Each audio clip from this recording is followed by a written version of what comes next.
Here's a time lapse of Peoria over the day today from about 5 hours ago.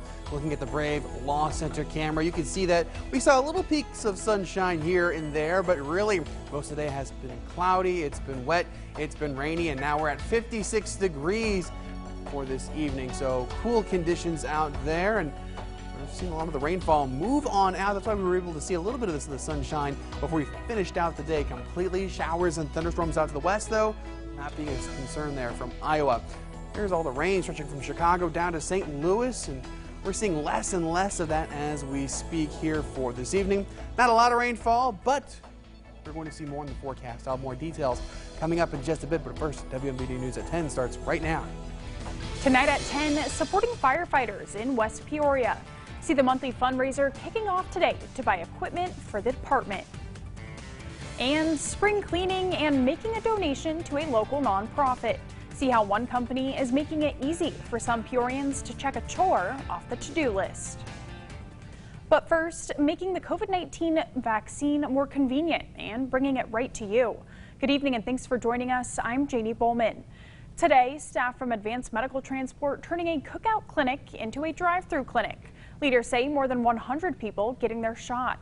Liz Lape shows us why they say they're breaking down the barriers to getting the vaccine and making it more convenient to do so. In partnership with Peoria Health Department, Advanced Medical Transport teamed up with Alwyn & Sons for a vaccine clinic Saturday. They say it's guaranteeing convenient vaccinations and free brats. The event, planned as a cookout, was rained out, but that didn't stop AMT staff from getting shots into the arms of Peorians. AMT's Director of Innovation says they've been working hard to go where vaccines are needed most. Anywhere from that, 18 to 30-year-old population that we're really trying to focus in on right now with regards to the Johnson & Johnson vaccine.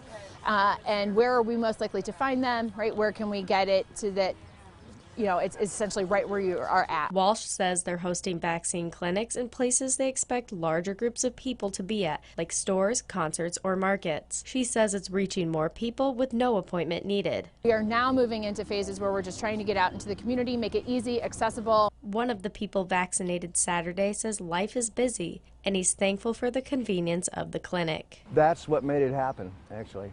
I've got other things going on, and it was close. And my mother's watching me from behind, making sure that I got it. Walsh says this summer people can expect pop-up clinics at events or local stores to be a regular sight. You'll probably see vaccine clinics available pretty much anywhere and everywhere you go. She says although they didn't fire the grill up, people can show their vaccination cards at next week's clinic on Saturday to receive a free brat. The clinic will run 10 a.m. to 2 p.m. In Peoria Heights, Liz Lape, WMBD News. State health officials are reporting more than 1,500 new COVID-19 cases today and 47 deaths. In Peoria County, one man in his 60s and one woman in her 80s have died. In Tazewell County, one woman in her 60s has died. In McLean County, one woman in her 70s has died. More than 10.3 million COVID-19 vaccines have been administered. The Centers for Disease Control laying out the latest guidelines for masking this week, but it's leaving it up to states, stores, sports venues, and more to decide if masks are required. Michael George reports on how some are approaching it.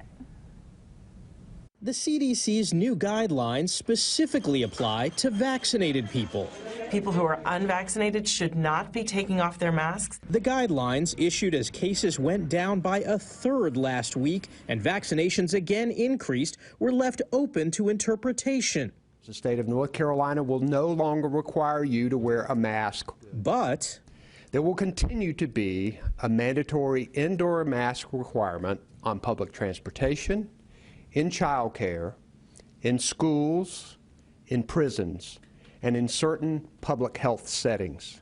Colorado took a broader view. We have now really reached a threshold where not enough people are vaccinated to end the pandemic, but enough people are vaccinated where, especially those who are vaccinated, no longer need to wear masks. And corporations made up their own rules. Kroger, Target, and Home Depot say they're keeping mask mandates in place. But Walmart and Trader Joe's won't require masks for vaccinated customers. But they won't ask for proof of vaccination. Neither will the mayor of St. Louis. We don't want this to turn into sort of like a show me your papers moment. We'll just have to trust what people tell us. That's not good enough for the Kellys from Oregon, masked up and visiting Washington, D.C. My concern is identifying the difference between those who are vaccinated and those who are not. Take a look at this. Haddad's West Peoria Market hosting its first Sandwich Day of the year. It's benefiting the West Peoria Volunteer Fire Department to buy needed equipment. Starting at 10 this morning, the West Peoria Firefighters Association set up their tent and grill. The group grilling in the rain and selling out by 1 o'clock this afternoon. The president of the association says they sold 300 pork chops, 100 hot dogs, and 150 brats. We were very busy today. Even with the rain, we were worried this morning that we were going to end up not selling out or selling enough chops, and we actually sold out earlier than ever. What it does is it raises funds for the association, and we buy equipment for the fire department. The group is hosting a Sandwich Day once a month until October. The next one is Saturday, June 12th. Spring cleaning for a cause. 2 men in a truck is helping Peorians safely get rid of their extra paint and donating the proceeds to a local nonprofit. The first Pitch Your Paint event of the season today, donating 10% of each gallon donated to the Center for Prevention of Abuse in Peoria. Staff says if you're looking to get rid of old paint, the closest place to do that is in Bloomington. So they say this is helping Peorians declutter while supporting a community organization. The goal for 2 men in a truck is to raise $2,000. If you weren't able to make it out today, organizers say they hope to host another event soon. Coming up, if you're firing up the grill this summer, safety experts say make sure you're doing it correctly. See the tips to avoid becoming one of the nearly 20,000 sent to the emergency room every year. And while the showers are leaving us, we are going to see more chances later on in the 7-day forecast. I'll have more details on what to expect coming up after the break. Watching WMBD News.